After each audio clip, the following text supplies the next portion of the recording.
प्यारे बच्चों, आज हम कक्षा 10 की विज्ञान की वर्कशीट नंबर 67 करेंगे। पिछली वर्कशीट में हमने जाना बच्चों अलैंगिक जनन के बारे में। इस वर्कशीट में हम लैंगिक जनन के बारे में जानेंगे। तो लैंगिक जनन देखते हैं क्या है। जनन की वह विधि जिसमें दो जनकों से युग्मकों द्वारा नई संतति उत्पन्न होती है। यहाँ युग्मकों में क्रोमोसोम की संख्या आदि होती है जो मिलकर एक नए जीव में विकसित होते हैं। लैंगिक जनन क्यों महत्वपूर्ण है? क्योंकि देखते हैं क्या क्या इसमें फ़ायदा और क्या क्या विभिन्नता आती है, उसके बारे में देखते हैं बच्चों। लैंगिक जनन दो युग्मकों के संलयन से होता है। इसके परिणाम स्वरूप संतति में गुणों की विभिन्नता को बढ़ावा मिलता है। इसमें नए गुणों का संयोजन होने के कारण यह नई स्पीसीज की उत्पत्ति में महत्वपूर्ण भूमिका निभाता है। इससे विभिन्नता आती है जो विकास के लिए आवश्यक है। पुष्पी पौधों में लैंगिक जनन किस प्रकार होता है, ये देखते हैं बच्चों। जब पुष्प में पुंकेसर या स्त्रीकेसर में से कोई एक जननांग उपस्थित होता है तो पुष्प एक लिंगी कहलाते हैं, जैसे पपीता और तरबूज। पपीता और तरबूज कभी भी अकेले पौधे नहीं उगते, इनको जोड़े में बोना पड़ता है। जब पुष्प में पुंकेसर एवं स्त्रीकेसर दोनों उपस्थित होते हैं तो उन्हें उभयलिंगी पुष्प कहते हैं, जैसे गुड़हल और सरसों। आवर्तबीजी के जननांग पुष्प में उपस्थित होते हैं। पुंकेसर नर जननांग होता है जो परागण बनाता है। स्त्रीकेसर पुष्प के केंद्र में उपस्थित होता है। यह पुष्प मादा जननांग होता है। यह 3 भागों में से बना होता है बच्चों। आधार पर फूल भाग जो है अंडाशय होता है। मध्य में जो लंबा भाग होता है वो वर्तिका होता है। आप देख सकते हैं ये वाला जो गोल पार्ट है ये अंडाशय है और जो ये नलिका है बीच में ये वर्तिका है। और ऊपर वाला जो हिस्सा है ये वाला ऊपर जो गोल हिस्सा है वो वर्तिकाग्र है बच्चों। फूल में शीर्ष भाग वर्तिकाग्र है जो चिपचिपा होता है। अंडाशय में बीजांड होते हैं तथा प्रत्येक बीजांड में अंड कोशिका होती है। परागकण द्वारा उत्पादित नर युग्मक अंडाशय की अंड कोशिका से संलित हो जाता है।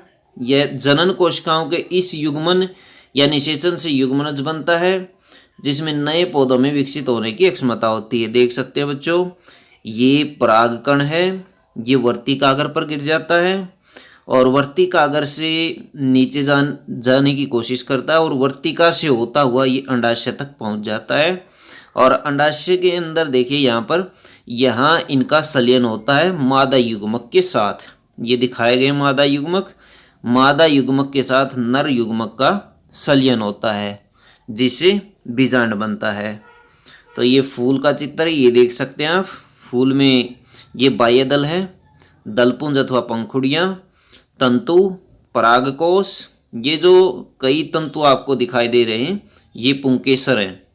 और अंडाशय जो है वर्तिकाग्र और अंडाशय और वर्तिका ये तीनों स्त्रीकेसर के पार्ट होते हैं। ये बीच वाला एक पार्ट जो दिखाई देगा आपको ये बच्चों स्त्रीकेसर है। ये वाला हिस्सा जो है वो स्त्रीकेसर है। ये वाला हिस्सा आपको जो है दिखाई देगा।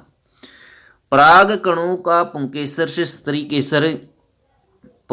से वर्तिकाग्र तक स्थानांतरण परागण कहलाता है। पराग कणों का पुंकेसर से स्त्रीकेसर तक जो स्थानांतरण होता है वो परागण प्रक्रिया कहलाता है बच्चों। यदि पराग कणों का यह स्थानांतरण उसी पुष्प के वर्तिकाग्र पर होता है तो स्वपरागण कहलाता है। परंतु एक पुष्प के परागकण दूसरे पुष्प पर स्थानांतरित होते हैं तो उसे परपरागण कहते हैं। एक पुष्प से दूसरे पुष्प तक पराग कणों का स्थानांतरण वायु, जल और प्राणी जैसे वाहकों द्वारा संपन्न होता है। पराग कणों के उपयुक्त वर्तिकाग्र पर पहुंचने के पश्चात नर युग्मक को अंडाशय में स्थित मादा युग्मक तक पहुंचना होता है बच्चों। वायु, जल और प्राणी ये वाहक होते हैं। वायु के माध्यम से उड़कर चले जाते हैं परागकण एक फूल से दूसरे फूल तक। इसी तरह से जल में बहकर भी चले जाते हैं और प्राणियों के शरीर से चिपक कर भी चले जाते हैं। इसके लिए परागकण से एक नलिका विकसित होती है। मादा युग्मक से मिलने के लिए एक वर्तिका नामक नलिका होती है। वर्तिकाग्र पर गिर जाते हैं, फिर वर्तिका से होते हुए वो अंडाशय तक पहुंच जाते हैं तथा वर्तिका से होते हुए बीजांड तक पहुंचती है, यह जहां भ्रूण विकसित होता है। बीजांड से एक कठोर आवरण विकसित होता है। तथा यह बीज में परिवर्तित हो जाता है। बीजांड से क्या बनता है बच्चों? बीज बनता है। अंडाशय तीव्रता से वृद्धि करता है और परिपक्व होकर फल बनता है। अंडाशय से क्या बनता है? फल बनता है। इस अंतराल में बाह्य दल जो होता है, बाहरी जल दो फूल में देख सकते हैं, पंखुड़ियाँ होती हैं, पुंकेसर होता है, वर्तिका और वर्तिकागर होते हैं, वो मुरझा करके गिर जाते हैं। बीज में भावी पौधा अथवा भ्रूण होता है जो उपयुक्त परिस्थितियों में नवोद्भिद में विकसित हो जाता है। इस प्रक्रम को अंकुरण कहते हैं बच्चों। निम्नलिखित प्रश्नों के उत्तर दीजिए, सोचिए और उत्तर दीजिए। क्वेश्चन नंबर 1 है, लैंगिक जनन किस प्रकार विभिन्नताएं उत्पन्न करता है? तो किस प्रकार विभिन्नताएं उत्पन्न करता है बच्चों? इसका आंसर आप यहाँ से उठा सकते हैं। पॉइंट नंबर 1, लैंगिक जनन दो युग्मकों के संलयन से होता है। इसी के परिणाम स्वरूप संतति में गुणों की विभिन्नता को बढ़ावा मिलता है। गुणों में विभिन्नता जो आती है वो दो युग्मकों के संलयन की वजह से आती है बच्चों। तो ये आप रीजन लिख सकते हैं इसमें। क्वेश्चन नंबर 2 है, लैंगिक जनन क्यों महत्वपूर्ण है? तो इसका आंसर भी बच्चों इसी में है। तीनों पॉइंट लिखेंगे अब की बार। तो लैंगिक जनन क्यों महत्वपूर्ण है, इसका आंसर आप ये लिख सकते हैं बच्चों।